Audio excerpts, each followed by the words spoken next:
কেউ যদি কারোর অন্যায় ভাবে 1 বিঘত সম্পদ আত্মসাৎ করে, যারা আইল ঠেলেন, কত বিঘত যে ঠেলতে ঠেলতে নিয়ে গেছেন আল্লাহ জানে। 1 বিঘত সম্পদ যদি কেউ কারোর আত্মসাৎ করে, নবীজি সাল্লাল্লাহু আলাইহি সাল্লাম বলেছেন 7 তবক জমিনকে কিয়ামতের ময়দানে তার গলায় ঝুলিয়ে দেওয়া হবে। কত জমিন লাগে তোর নেই, সেদিন মৃত্যু হবে না, কষ্ট যন্ত্রণা এটা ঠিকই হতে থাকবে। ভাইরা আমার, আল্লাহ রাব্বুল আলামিন আল্লাহর বিধিবিধানের সামনে আমাদেরকে আত্মসমর্পণ করার, সেরকম ঈমানি শক্তি ধারণ করার তৌফিক নসিব করুন। ভাইরা আমার, আমরা আমাদের বোনদের হক যদি মেরে খাই, তাদের হক যদি নষ্ট করি, সম্পদ যদি আত্মসাৎ করি, তাতে কি হবে? প্রথমত জীবনের বরকত চলে যাবে। এই যে সম্পদ রাখবেন, এই সম্পদ আসলে তেমন কোনো কাজে আসবে না। সম্পদ রাখবেন, সাথে ক্যান্সার চলে আসতে পারে, কিডনি ড্যামেজ হয়ে যেতে পারে, হার্টে ব্লক হতে পারে, এমন কিছু হতে পারে যে সম্পদ মারছেন বোনের 5 লাখ টাকার রোগ আল্লাহ ধরায় দিবে 10 লাখ টাকা, টেরও পাবেন না। দ্বিতীয়ত, এটা সাধারণ হারাম না, আত্মীয়তার বন্ধন ছিন্ন করার হারাম। আত্মীয়তার বন্ধন ছিন্ন করার হারামটা এটা আরো জঘন্য হারাম। এর পাশাপাশি আরেকটা বিষয় থাকে এখানে, সেটা হলো যে কখনো কখনো বোনরা হয়তো ছোট থাকে, এতিম হলে সেক্ষেত্রে এতিমের হক মেরে খাওয়ার আরেকটা গুনাহ এখানে যুক্ত হয়, কতগুলো অপরাধ এখানে যুক্ত হয়। আর এই জন্যই আল্লাহর ভয় অন্তরে লালন করতে হবে। নবী সাল্লাল্লাহু আলাইহি সাল্লাম বলেছেন, লা ইয়ারবু লাহমুন নাবাতা মিন সুহতিন, কারোর শরীর যদি হারাম উপার্জন দ্বারা গঠিত হয়, ফান্নারু আউলা বিহি, তাহলে জাহান্নামের আগুন সেই শরীরের জন্য অধিকতর উপযুক্ত। এই হারাম উপার্জনকারী ব্যক্তির দোয়া কবুল হয় না, ইবাদত কবুল হয় না, আমল কবুল হয় না, নেকামল কবুল হয় না, আল্লাহর কাছে সে দায়ী হিসাবে থাকে। আল্লাহ রাব্বুল আলামিন আমাদের সবাইকে সতর্ক এবং সচেতন থাকার তৌফিক দান করুন। আমরা সবাই দায়িত্বশীল হব তো ইনশাআল্লাহ। বোনদের হক না দেওয়ার ক্ষেত্রে একটা খোলা যুক্তির কথা বলেছি যে তাদেরকে বিয়ে দেওয়া হয়েছে, অনেক টাকা খরচ হয়েছে। বাবা থাকলে বাবার দায়িত্ব, বাবা যদি মারা যান বিয়ে দেওয়ার দায়িত্ব কার? ভাইদের। আপনি দায়িত্ব পালন করেছেন, কোনো অনুকম্পা অনুগ্রহ করেন নাই যে ওইটাকে কাটাকাটি করবেন, অর্থাৎ বিয়েতে যে টাকা গেছে ওই টাকা আপনি কাটাকাটি করে সম্পদ দিবেন না সেখান থেকে, না, এটা করার সুযোগ নেই। এক। দ্বিতীয়ত, আমাদের সমাজে অনেক বড় বড় কুসংস্কার আছে সংক্রান্ত। এর ভিতরে মেয়েদের হক মেরে খাওয়ার জন্য ছেলেরা একটা কুসংস্কার বানাইছে, সেটা হলো বাবার বাড়ির হক নিলে এটা সয় না। শুনছেন আপনারা? হাইরে হাইরে হাইরে, মানে বাটপারি এই লেভেলের সম্ভব? আপনি চিন্তা করেন, একই বাবার সম্পদ, ছেলে সব আগলে ধরে রাখবে, ভোগ করবে, তার সইবে, কোনো অসুবিধা নেই। বোনদের বেলায় এটা বলা হয় মেয়েরা বাবার বাড়ির হক নিতে হয় না, বাবার হক নিলে কি হয়? এটা সয় না, ধ্বংস হয়ে যাবে সব, এটা রেখে যাও, এটা আমার কাজে লাগবে। কত নম্বরের বাটপারে চিন্তা করে, কত বড় ডাহা মিথ্যা কথা। ডক্টর খন্দকার আব্দুল্লাহ জাহাঙ্গীর রহমানের কাছে প্রশ্ন করা হয়েছিল, কোন ভাই যদি বোনের হক মেরে খায় বাবার সম্পদে, তাহলে বোন তার বিরুদ্ধে মামলা মোকদ্দমা করে বিচার বসিয়ে এটা আদায় করাটা উচিত হবে কিনা বলে, নাকি মাফ করে দেওয়া উত্তম? ডক্টর আব্দুল্লাহ জাহাঙ্গীর রহমাল্লাহ বলেছেন তার বিরুদ্ধে মামলা মোকদ্দমা করে আদায় করাটা উত্তম। কেন উত্তম? বলেন যে বোন যতই মুখ দিয়া বলুক তার মনে কষ্ট থাকবে, এখানে আরো মানুষের হক জড়িত আছে। মামলা মোকদ্দমা করে যেভাবে হোক জোর জবরদস্তি করে যদি নিজস্ব হকটা আদায় করতে পারে, তাহলে এই ভাইটা কিয়ামতের দিন পাকড়াও থেকে বেঁচে যাবে, এটা তার উপকার হলো। এই জন্য ভাই, বাবার বাড়ির হক মেয়েরা নিলে তাদের সয় না, এই ডাহা মিথ্যা কথার বিরুদ্ধে আমাদের সংগ্রাম করতে হবে। দ্বিতীয়ত, আমাদের সমাজে মেয়েরা বাবার বাড়ির হক নিয়ে গেলে এটাকে অনেকে খারাপ চোখে দেখে, মনে করে যে আরে এটা কোনো কথা হলো। মেয়েরাও হেজিটেশন করে নিতে চায় না, কারণ বিয়ের পর স্বামীর সংসার করতে চলে যায় শ্বশুর বাড়িতে, কিন্তু তার নাইটা পোতা আছে তো বাবার বাড়িতে, যার কারণে বাবার মায়ের প্রতি টানটা ঠিকই থাকে। বিয়ের পর 30 বছর 40 বছর 50 বছর পার হওয়ার পরেও বার্ধক্য এসে গেলেও তখনও মনে চায় একটু বাবার বাড়িতে যাই, একটু ঘুরে। তো যদি হক নিয়ে আসি তাহলে কোন মুখে সেখানে আবার যাব, এরকম একটা ব্যাপারও থাকে। এবং সাধারণত আমাদের সমাজে কোনো মেয়ে বাবার বাড়ি থেকে হক টক নিয়ে গেলে, জমে জমে সব বোঝা নিয়ে গেলে, সে আসলে অনেক ছোট লোক ভাই আছে যারা মনে করে যে এখন আর সে কেন আসবে, বাগিনারা কেন আসবে, বোন কেন আসবে।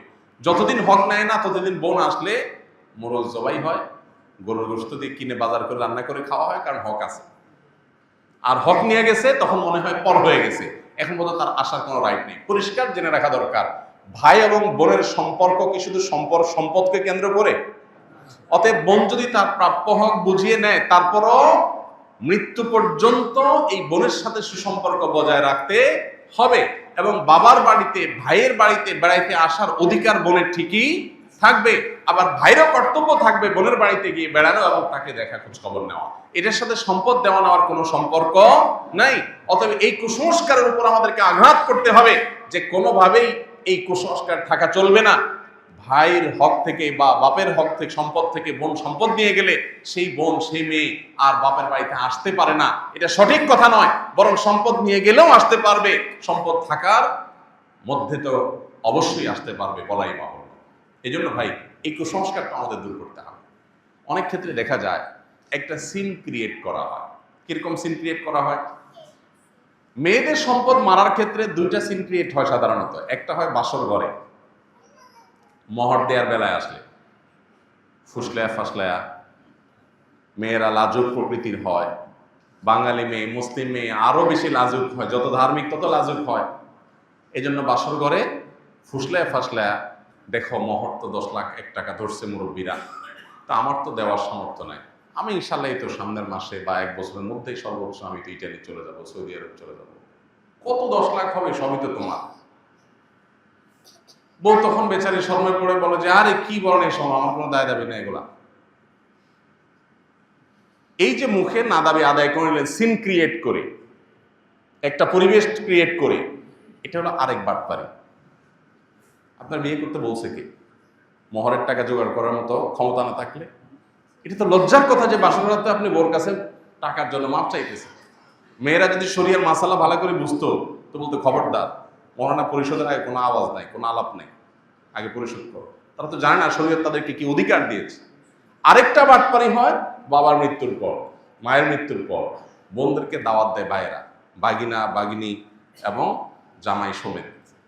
এরপরে কবজি ডুবাই খাওয়ায়, মুরগি, হাঁস, কলিজা, গরু গোস্ত, মাছ ফ্রাই, ভুনা, বিভিন্ন আইটেমের খাওয়ায়া এরপরে শাড়ি, লুঙ্গি, কাপড় চোপড় দিয়া এরপরে আওয়াজ ওঠায়, আলাপ ওঠায়, নাটক শুরু হয়। বলে দেখো বোন, তোমার বিয়েতে অনেক টাকা পয়সা খরচ হয়েছে, এদিকে বাবা অসুস্থ ছিল, বাবার পিছনে লাখ লাখ টাকা খরচ করা আছে, সেগুলো তো আমিই করছি, সব তো তোমরা জানো। আল্লাহর রহমতে তোমরা তো আসো, ভালোই আসো, আল্লাহ তো কষ্টে রাখেনি। এখন বাবার সম্পদের শহীদ অনুযায়ী তোমাদের কিছু পাওনা আছে, এখন তোমরা যদি বলো সেগুলো আমি ভাগযোগ করে দেব, বলো কি করা যায়। বোনটার লজ্জা, না ভাই কি বলে, না হারিয়ে লাগবে না, থাক। বোনটা চিন্তা করে এই এতিম গরিব ভাই আমার অসহায় ফকিরের মতো ভিক্ষা চাইতেছে, ছেড়ে দেয়। এই যে বোনটা ছেড়ে দিল, সে কি আসলে মন থেকে ছেড়ে দিয়েছে? এই ছেড়ে দেওয়াটা কি মন থেকে? হ্যাঁ, কিছু এক্সেপশন কেস আছে যে বোন ভগ্নিপতিদের কাল্লা অনেক দিয়েছে, অডেল দিয়েছে, ভাইরা বরং অনেক গরিব অভাবী। তখন বোনরা যদি উইলিংলি বলে দেখো ভাই, বাবার সম্পদে আমারও হক আছে, বাট আমি নিলাম না, তোমরা কষ্টে আসো, আমি দায়মুক্ত করে দিচ্ছি, তোমরা ভোগ করো, সমস্যা নেই, ভিন্ন কথা। কিন্তু আপনি সিন ক্রিয়েট করলেন, বোন লজ্জায় পড়ে গেল, এরপরে সে বললো মাফ করে দিল, আপনি বললেন হুজুর আমি তো মাফ নিছি। এই মাফ হবে না। দেখুন, মেয়েদেরকে ঠকানোর জন্য বহু রকম কুসংস্কার আমরা সৃষ্টি করেছি, এর বিরুদ্ধে আমাদেরকে সংগ্রাম করতে হবে। এই অবহেলিত ফরজ, এই ফরজটাকে প্রতিষ্ঠা করতে হবে, বোনদের হক আদায় করে দিতে হবে। অনেকে আছেন বাবার হক ভোগ করছেন, বাবায় ফুফুর হক মারছে, বাবা ফুফুরটা দাদার সম্পদে ফুফুর হকটা দেয় নাই বাপ চাচারা। এখন আপনি ছেলে বলতেছেন আমার তো দায় নেই। জি না, আপনারও দায় আছে। আপনার দায় কি?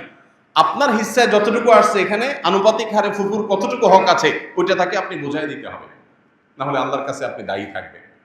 আমরা অন্য ধার দানা নিয়ে হিসাব নিকাশ করি, কিন্তু এগুলো নিয়ে সেভাবে হিসাব নিকাশ করি না। এটা অনেক অনেক গর্হিত বিষয়। আরেকটা ভয়াবহ কাজ হয়, যারা দেয়, বোনদের হক দেয়, তারা আরেকটা 2 নম্বরই করে। দেখেন কত রকম লেয়ারে লেয়ারে 2 নম্বরই। সেই 2 নম্বরটা হলো বলে যে বোনরা ভিটা বাড়িতে পায় না, ভিটা বাড়ি এটাতে পায় না, তাহলে কোথায় পাবে? নাল জমিতে। এখন ধরেন ভিটা আছে 1 বিঘার, ধানের ক্ষেত আছে 2 বিঘার, মোট 3 বিঘা। যখন ভাগ হবে, ধরেন ভাই একজন আছে, বোন একজন আছে, ফর এক্সাম্পল, তো ভাইয়ে ধরেন 2 বিঘা পাবে, বোনে ধরেন 1 বিঘা পাবে, ভাইয়ের অর্ধেক পাবে। তো এইরকম পরিস্থিতিতে সাধারণত মেয়েদেরকে কোনটা দেওয়া হয়? ক্ষেতেরটা। তাহলে বোন 1 বিঘা পাইলো ক্ষেতের, আর ভাই 2 বিঘা পাইলো। 1 বিঘা হলো ভিটার, আর 1 বিঘা হলো ক্ষেতের। বন্টনটাকে ইনসাফসম্মত হলো? কেন হয় নাই? কারণ ভিটার যে 1 বিঘা, এটার ভ্যালু হয়তো ক্ষেতের 4 বিঘার সমান। তাহলে জমি হয়তো সমান সমান দিচ্ছেন, তার ভ্যালু কি নাই? সমান না। এই জন্য জমি সমান সমান দিলে হবে না, ভ্যালু হিসাব করতে হবে। যে ফর এক্সাম্পল 1 বিঘা ভিটা আছে, এই ভিটার 1 বিঘার দাম 10 লাখ টাকা, আর নিচে খেতে আছে সেগুলো বিঘার দাম 3 লাখ করে, তাহলে 3 3 6, আর এখানে 10 16 লাখ। 16 লাখের মধ্যে বোন, ভাই যদি ধরেন বোনের দ্বিগুণও পায়, আর যদি ভাই তার অর্ধেকও পায়, তাতে কত পায়? প্রায় 5 লাখ প্লাস মাইনাস, আর ভাই হলো 10 লাখ প্লাস। তো বোন 10 লাখ 5 লাখ প্লাস, আর ভাই 10 লাখ প্লাস। এবার আসেন, ক্ষেতের যদি 1 বিঘা পায়, তাহলে 1 বিঘার দাম 3 লাখ, আরো বাকি আছে 2 লাখ প্লাস। ওই 2 লাখ প্লাস হয় ক্যাশ দিয়ে দিতে হবে, আর না হলে বিটা থেকে এক পাশ থেকে দিয়ে দিতে হবে, তারপর দায় মুক্ত হবে না। জিনিসটা কি ক্লিয়ার হয়েছে? অনেক বোনেরা এই জায়গাটাতে এসে বঞ্চিত হয়, এবং এটা একটা লজিক্যাল কারণও থাকে। বাইরে বলে যে দেখো, আমাদেরকে তো ভিটায় বসবাস করতে হবে, তোমাদেরকে দিলে এটা বিক্রি করে গেলে আমরা কোথায় কি করবো? কিন্তু শরিয়ার বিধান হলো, বোনরা যদি ওই ভিটাতেই পায়, ধরেন কারোর ভিটাই আছে আর কোনো ক্ষেত নাই, তাহলে ক্ষেত থেকেই কিন্তু বন্টন হবে, এবং সেখান থেকে প্রয়োজনে তারা বিক্রি করে নিয়ে যাবে। আপনি বলেন তাহলে ছেলেরা থাকবে কোথায়? থাকবে কোথায় তারা জানে, তাদের আল্লাহ জানে। আমার হক আমার বাবার সম্পদে, আমি এটা নেব, তুমি কোথায় থাকবা তুমি বুঝবা। তুমি প্রয়োজনে আমার সাথে নেগোসিয়েশনে আসবা, অন্য কোনোটা দিয়ে অদল বদল করবা, বা আমার কাছ থেকে লোন নিয়ে থাকবা, না হলে আমার মালিকানা বাড়িতে ভাড়ায় থাকবা। কি অধিকার মেয়েদেরকে শরীয়ত দিয়েছে, কিন্তু আমরা পদে পদে সেটাকে লঙ্ঘন করছি। এই জন্য ভাই, আমাদেরকে দীপ্ত কণ্ঠে শপথ করতে হবে, আমরা বোনদের কোনো হক মারবো না ইনশাআল্লাহ। আস-সুন্নাহ ফাউন্ডেশন, উম্মার স্বার্থে সুন্নাহর সাথে।